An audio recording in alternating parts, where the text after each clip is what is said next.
Olá!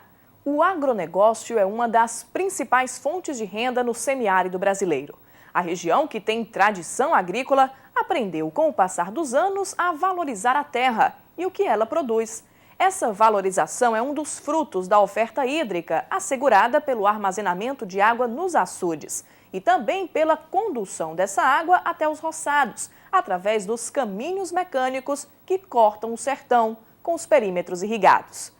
2009 foi um ano bom para o agronegócio nordestino, com avanços de áreas plantadas, modernização de técnicas de cultivo, qualificação da mão de obra e investimento em segmentos que se mostram cada vez mais promissores dentro da cadeia produtiva nacional e com alcance internacional. É o que você vai ver no programa Conhecer de hoje. Números do campo. 2009 fecha com balanço positivo para o setor agropecuário cearense. Os destaques são o leite e o mel. Novo status. Saída do Ceará da zona de risco desconhecido da febre aftosa abre novas perspectivas de comercialização de carne. Do Ceará para o mundo. O crescimento das exportações de frutas frescas produzidas no perímetro irrigado Tabuleiros de Russas. Exigências internacionais. O processo de seleção de frutas que embarcam para os mercados americano e europeu. É preciso ter aparência e sabor de qualidade. Monitoramento minuto a minuto. No maior açude para múltiplos usos do Brasil, a tecnologia é aliada fundamental na segurança da estrutura do gigante Castanhão. O programa Conhecer está no ar. A produção agrícola cearense em 2009 não foi a que o estado esperava, mas ainda assim há motivos para comemorar. Apesar de a safra de grãos ter ficado abaixo da estimativa por causa das fortes chuvas, a avaliação é positiva em muitos segmentos, com destaque para o milho, a mamona, o caju e a mandioca. O setor pecuário cearense está ainda mais eufórico. Além de dobrar a exportação de mel, o estado acaba de sair da zona de risco desconhecido da febre aftosa, o que vai ampliar as possibilidades de comercialização de carne. Se forem considerados outros segmentos, como o leiteiro, os índices de produtividade e comercialização aumentaram a participação dos pequenos produtores no agronegócio. O ano 2009 era para ser de recorde de produção de grãos no Ceará. Pelos cálculos da Secretaria de Desenvolvimento Agrário, o estado chegaria à marca de 1.400.000 toneladas. Mas as fortes chuvas que atingiram os municípios cearenses reverteram o quadro e a produção foi de 804.115 toneladas, 326.180 a menos que em 2008. Para se ter uma ideia, agricultores de 114 cidades estão recebendo o seguro safra porque perderam mais de 50% da produção. Na maioria das regiões, o feijão foi a principal perda dos produtores. Houve uma perda significativa, se estima-se que mais de 80% do feijão ele foi perdido nessa safra de 2009. Ainda assim, algumas culturas registraram recorde de produção em 2009. A apicultura é um exemplo. Foram exportados R$12.823.000 em mel, mais do que o dobro de 2008, mantendo o Ceará na posição de segundo maior exportador de mel do Brasil. O apicultor, que vendia o quilo a R$ 3,20, agora comercializa a R$ 3,60, garantia de lucro para o pequeno produtor. O mel é uma atividade que ela distribui melhor renda na agricultura familiar. Então, começando a pecuária, o setor de pecuária, o balanço de 2009 pelo mel, já se mostra que foi excelente. A apicultura ela é um setor que ela deslumbra os horizontes internacionais em crescimento, uma vez que Estados Unidos, Japão, Canadá são grandes compradores do nosso mel. 2009 foi um ano bom também para a produção de mandioca e de caju. Nós modernizamos mais de 50 unidades de produção de farinha no estado do Ceará, distribuímos muita maniva de mandioca de alta produtividade. Isso tem estimulado o aumento da produção de mandiocultura no estado do Ceará. Como também a área também da cajucultura, né? O estado tem estimulado a substituição de copa. Nós já distribuímos nesses 3 anos mais de 2.700.000 mudas de cajueira não precoce, né? Isso representa um aumento significativo da área de produção. A mamona, que faz parte do programa de biodiesel, também recebeu incremento de produção neste ano, com 31.025 hectares de área plantada. Praticamente aumentamos em quase 50% a área plantada e também praticamente dobramos o número de agricultores envolvidos com o programa esse ano no estado do Ceará. E a expectativa é que a gente tenha aí uma safra em torno de 13 mil toneladas de mamona, só de mamona, no estado do Ceará nesse ano de 2010. Para obter números melhores em 2010, a Secretaria de Desenvolvimento Agrário está distribuindo sementes de mamona, milho, feijão, algodão, gergelim e girassol. Além disso, o governo do estado vai continuar investindo na modernização da agricultura, com a compra de 200 tratores. Outra meta é continuar o programa de regularização fundiária, que garante aos produtores acesso a políticas públicas para o campo. Nós vamos tirar aquelas pessoas, 70% da população que mora na área rural, que são proprietários, que não tem um documento da terra, não tem um título garantindo que aquela terra é daquela família. E aí isso aí a gente vai permitir que as pessoas possam ter acesso a políticas importantes, como por exemplo acesso a crédito no banco. Nós temos hoje, o governo federal tem um grande programa chamado Programa Mais Alimentos, uma linha nova do Pronaf, para aquisição de equipamentos, tratores, implementos. E muitas vezes você precisa ser proprietário da sua terra, ter o documento que prove isso para você poder ter acesso ao crédito hoje nas instituições financeiras. Também em relação a você permitir ter acesso à política da aposentadoria, que com as mudanças que o governo federal está fazendo, acabando com aquela papelada e a dificuldade para o homem do campo se aposentar, provar que é agricultor, agora basta você ter o documento da terra, e aí você vai garantir, já tendo a idade, a sua aposentadoria. A construção de mais 49 mil cisternas de placa nos próximos 2 anos também vai contribuir para o desenvolvimento no campo, garantindo mais segurança hídrica aos agricultores cearenses. Isso significa dizer que se nós somarmos aí as 15 mil cisternas que nós já concluímos e mais essas 49 mil, isso soma mais cisternas do que todas as cisternas construídas ao longo de toda a história, desde que o programa começou aqui no estado do Ceará. Então, acho que considero um avanço importante que vai garantir que novas 49 mil famílias possam ter a segurança de ter água nas suas residências, na área rural, e melhorar, consequentemente, a qualidade de vida dessas famílias. A oferta de água vai ajudar a desenvolver ainda mais a pecuária cearense, que fechou 2009 com balanço positivo. A bovinocultura leiteira foi um dos destaques, com aumento na produtividade. Hoje no programa o produtor está recebendo 72 centavos por litro de leite, o agricultor familiar participante do leite Fome Zero, enquanto que o agricultor normal, o produtor de leite normal, está recebendo em torno de 58, 55 centavos por litro de leite. O governo do estado ele faz uma aquisição de 56.277 litros diário para distribuir para pessoas em risco nutricional do nosso estado, como crianças, gestantes e idosos. Para 2010, o setor agropecuário cearense entra com o pé direito, já que o estado conseguiu sair da zona de risco desconhecido da febre aftosa e foi reconhecido pelo Ministério da Agricultura como área de médio risco. A mudança de status vai alavancar a comercialização da carne bovina e é um passo importante para o alcance da classificação de área livre da aftosa com vacinação. Nós estamos já com a auditoria marcada para o dia 22 de março, a 31 de março, exatamente porque nós ainda precisamos fazer alguns ajustes que foram exigidos pelo Ministério e já nos prepararmos para dar esse salto no rumo do livre com vacinação. Então a auditoria já vai vir em março, porque não tem coisa melhor do que a auditoria, porque os auditores, quando vêm, além de nos orientar a agência, eles fazem uma radiografia do que está errado e do que precisa ser feito para a gente poder avançar. Veja daqui a pouco no programa Conhecer Sabor Cearense no Paladar do Mundo. Crescem exportações de frutas frescas produzidas no perímetro irrigado Tabuleiros de Russas. Exigências internacionais. Veja como são selecionadas as frutas que embarcam para os mercados americano e europeu. Boa aparência e sabor são requisitos fundamentais.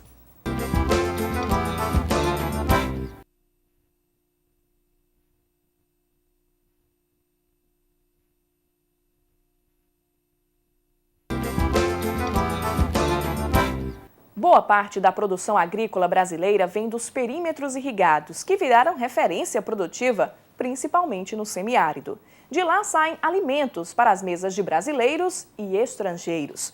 Com a garantia de água dos açudes, fundamental para o cultivo, a terra fértil e a mão de obra abundante e qualificada, as agroindústrias brasileiras se firmam no mercado internacional, levando o nosso selo de qualidade. No Ceará, o perímetro irrigado Tabuleiros de Russas, no Vale Jaguaribano, é é um dos destaques em exportação. As vendas externas transformaram a economia da região e melhoraram a qualidade de vida dos agricultores com o aumento da oferta de empregos. O perímetro irrigado Tabuleiros de Russas, na região jaguaribana cearense, é referência no mercado internacional. A melancia representa 28,58% da área total plantada no perímetro, que é de 14.666 hectares. Quase 11 mil hectares de área irrigável, que abrange 3 municípios, Morada Nova, Limoeiro do Norte e Russas.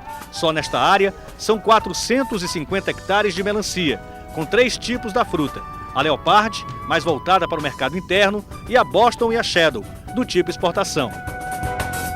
O perímetro irrigado Tabuleiro de Russas, construído pelo Departamento Nacional de Obras Contra-Secas, começou a operar em agosto de 2004 e foi conquistando mercados dentro e fora do país. A melancia e o melão continuam sendo os cultivos de maior destaque dentro do perímetro irrigado Tabuleiro de Russas. Somente no ano passado, uma só empresa conseguiu colher mais de 330 mil caixas de melancia e mais de 317 mil caixas de melão.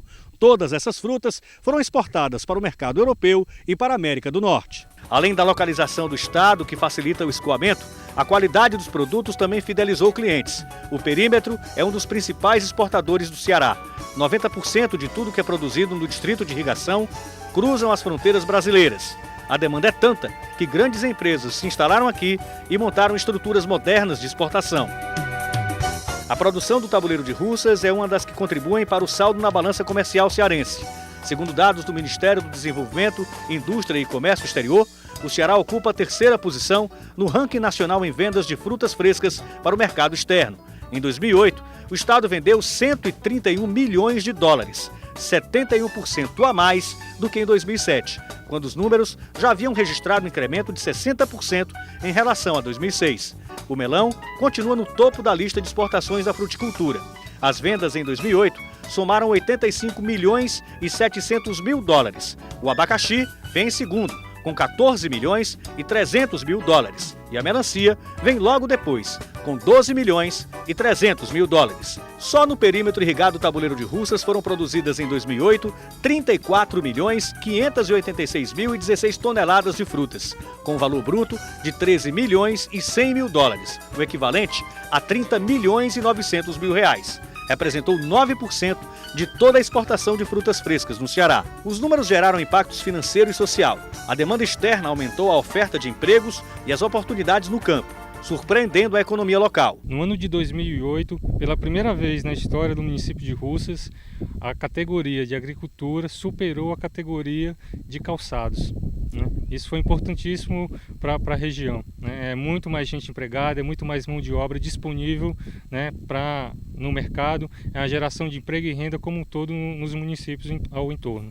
No total, 300 funcionários trabalham na packing house da empresa. Essa é praticamente a fase final do processo de beneficiamento da melancia. Nesse setor, funcionários treinados pela própria empresa fazem a seleção de acordo com o gosto do cliente, a coloração e o tamanho da fruta.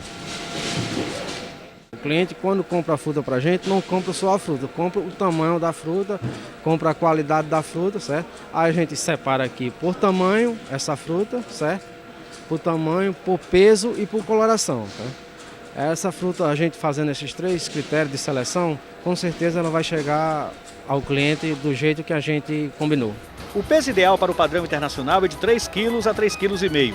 A coloração, vermelho vivo, chamativo, que enche os olhos e aguça o paladar. A empresa produz de 900 mil a 1 milhão de caixas de 16 quilos por safra, que demora em média 9 meses. No caso da melancia sem semente, ela apresenta ainda mais atrativos para o mercado externo. Reúne todas as características exigidas. É o famoso padrão de qualidade. Tem as vantagens da gente ter um fruto de uma coloração mais uniforme, ter um tamanho mais padrão e um formato mais definido.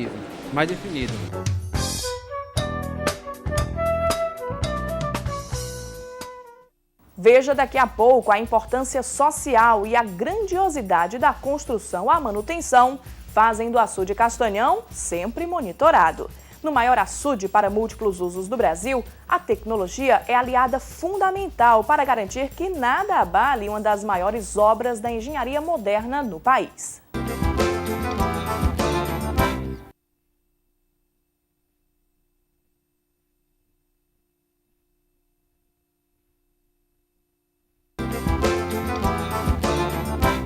Ele nasceu fruto da necessidade de garantir água o ano inteiro para as populações que mais sofrem com as dificuldades impostas pela natureza. Durante décadas, autoridades públicas se debruçaram sobre a análise de um projeto viável do ponto de vista técnico que amenizasse o sofrimento do sertanejo no Nordeste brasileiro. Todos sabiam que era preciso a intervenção da mão humana. Afinal, as constantes estiagens fazem parte das características elementares do clima e do solo da região. Foi quando surgiu o Castanhão, enorme em estrutura física, maior ainda na importância social. Mas tão importante quanto a sua construção é a manutenção do seu corpo de concreto. No maior açude do Brasil para múltiplos usos, a tecnologia é aliada indispensável para garantir que nada vai abalar uma das maiores obras da engenharia moderna no país. Quem o observa, mesmo que à distância, não cansa de admirar sua grandiosidade. As 12 comportas, capazes de liberar 14 mil metros cúbicos de água por segundo, nem precisam estar abertas para que esse gigante proporcione um espetáculo incomparável. De onde menos se espera, de uma simples válvula dispersora que se mantém ligada o ano inteiro, surgem, no meio da cortina de água, cores que iluminam e dão vida ao que parecia apenas algo mecânico.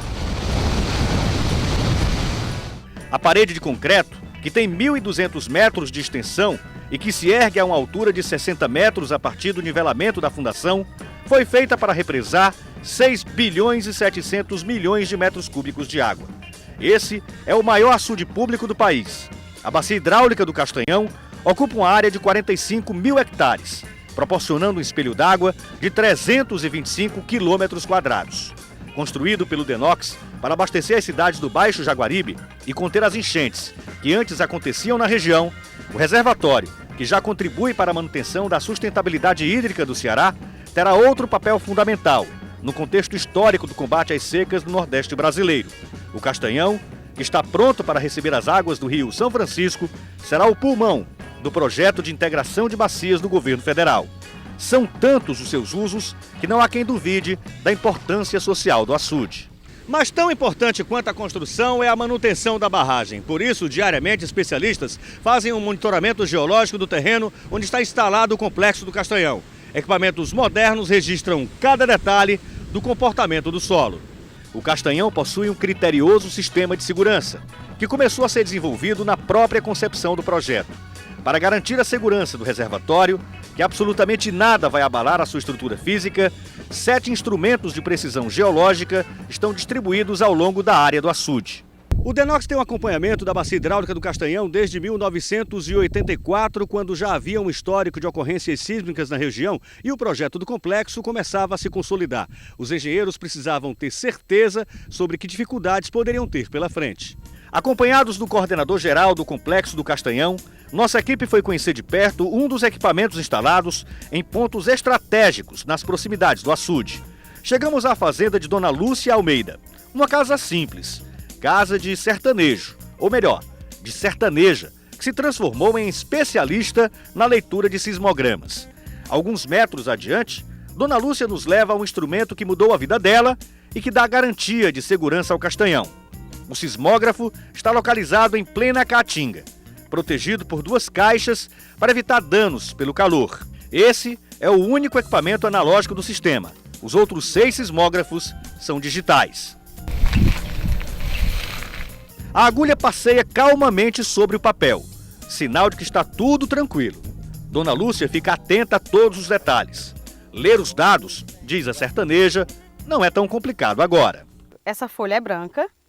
Eu pego ela para encarvunhar na lamparina, ela fica essa cor pretinha. Tem que passar na lamparina? Tem que passar na lamparina, para pegar o carvão, né? Aí, todo dia, eu tenho que fazer isso. Essa agulha, no final, ela está aqui. Eu inicio aqui, aí começo. Coloco horário, data, entendeu?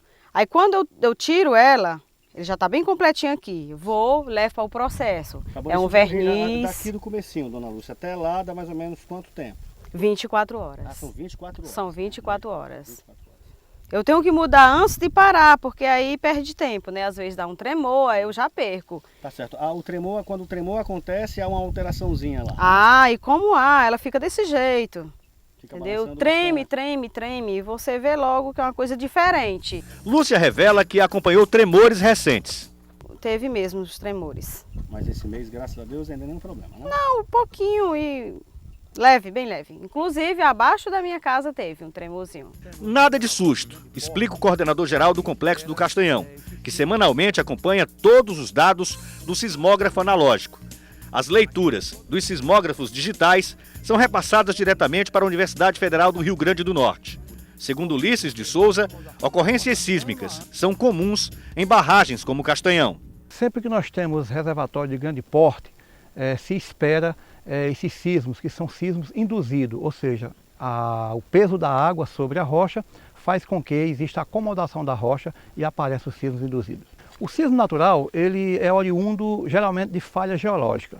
E o sismo induzido, ele é induzido pelo peso da água exercido sobre a rocha. Sempre que o reservatório é compensado, ou seja, recebe a carga do inverno, ele recebe uma carga de peso sobre a rocha e no seu esvaziamento, na sua demanda, quando nós começamos a usar essa água para usos múltiplos, que é o caso do Castanhão, começa a existir os sismos induzidos pelo peso da água, porque a rocha começa a ficar com menos peso. Ela começa a querer voltar para o seu local de origem. O último tremor que gerou alerta na equipe responsável pela segurança técnica do Castanhão aconteceu há 2 anos. Na verdade, foi a única ocorrência sísmica que realmente preocupou os engenheiros. Nós temos no Castanhão sismos considerados já a partir do ano de 2007, quando nós tivemos um sismo de 2,3 na escala Richter, e de lá para cá ele vem se acomodando. São sempre sismos de menor intensidade e de menor magnitude. Por quê? Porque a acomodação da rocha, ano a ano, ela vai se consolidando. Um convênio celebrado entre o Departamento Nacional de Obras Contra as Secas e a Universidade Federal do Rio Grande do Norte permite o monitoramento constante das ocorrências sísmicas na região que abrange o açude Castanhão. É possível saber, em tempo real, qualquer alteração no comportamento do solo. Para testar o sismógrafo analógico, por exemplo, fizemos uma rápida experiência. Batemos com um pedaço de madeira no chão, a cerca de 30 metros do equipamento. O resultado, a agulha fez um traço maior no papel. A sensibilidade do aparelho também mede explosões a quilômetros de distância. Nesse caso, então, é preciso ter cuidado para não confundir um tremor de terra natural com um tremor provocado pelas explosões que estão acontecendo na área onde está sendo construído o açude Figueiredo, que fica a 60 quilômetros do Castanhão. Nós temos uma união de análises de que momento, de que hora está acontecendo esses fogos da abertura da rocha para esse vertedouro, para que nós possamos confrontar com os sismos ou os possíveis sismos que aconteçam no decorrer de cada dia. Com isso nós conseguimos identificar o que foi um tremor de terra induzido pelo fogo da dinamite, da abertura dessa obra, e o que foi realmente um sismo induzido pela situação da bacia hidráulica. Hora de nos despedir do sismógrafo. Mas antes de ir embora, passamos novamente na casa de Dona Lúcia. Vamos ver o sismograma que registrou os 2 abalos sísmicos no mês passado. Será que eles foram intensos? No dia 21/11, está aqui essa data aqui, foi registrado 2 situações distintas. Essa situação aqui, nós identificamos como sendo o fogo, a explosão de dinamite para abrir o vertedouro lá da construção da barragem do Figueiredo. Já essa situação aqui, nós identificamos como um sismo de pequena intensidade e de pequena magnitude. Nós podemos dizer aqui, a grosso modo, que ela está em torno de 0,8 na escala Richter, ou seja, não dá nem 1 grau. Agora sim, hora de seguir viagem. Hora de se despedir da sertaneja que, através da tecnologia, aprendeu a ler e interpretar fenômenos da natureza. Hora de concluir mais uma das muitas visitas ao Castanhão. E assim como sempre acontece em cada uma delas, aprendemos mais sobre a barragem. Mais uma lição importante sobre essa, que é uma das mais exuberantes obras de engenharia moderna do Brasil.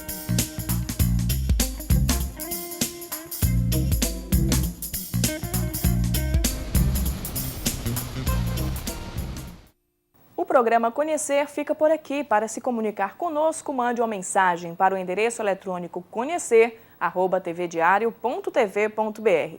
Um bom dia a todos e até o nosso próximo encontro.